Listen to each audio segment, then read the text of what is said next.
সুপ্রিয় দর্শক, আজ বেলা 2:30 থেকে 3টার দিকে হযরত শাহজালাল রহমতুল্লাহি মাজারে বন্যা প্রভাবিত মানুষের জন্য দোয়া, এমনকি দোয়ার মাহফিল হয়েছে। এমনকি তাদের জন্য ত্রাণ বিতরণের জন্য অনেক কিছু কামনা করছেন, দোয়া, এমনকি দেশবাসীর জন্য দোয়া করছেন।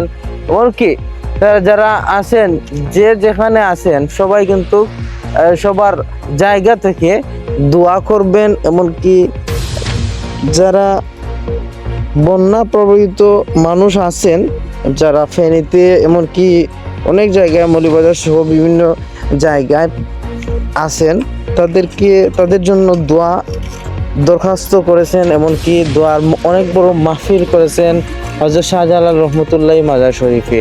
বিস্তারিত দেখেন প্রতিবেদনে।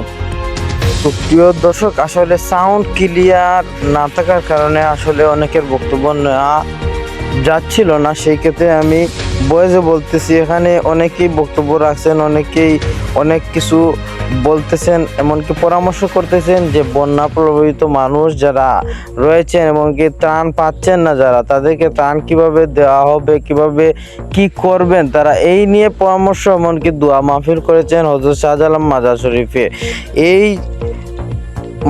এই দোয়া মাহফিলে উপস্থিত হয়েছেন অনেক গণ্যমান্য ব্যক্তিবর্গ। সুপ্রিয় দর্শক, আপনারাও সহযোগিতা এগিয়ে আসেন। এমনকি এই দোয়া মাহফিলের প্রতি সিলেট 24-এর পক্ষ থেকে অসংখ্য ধন্যবাদ জানাচ্ছি।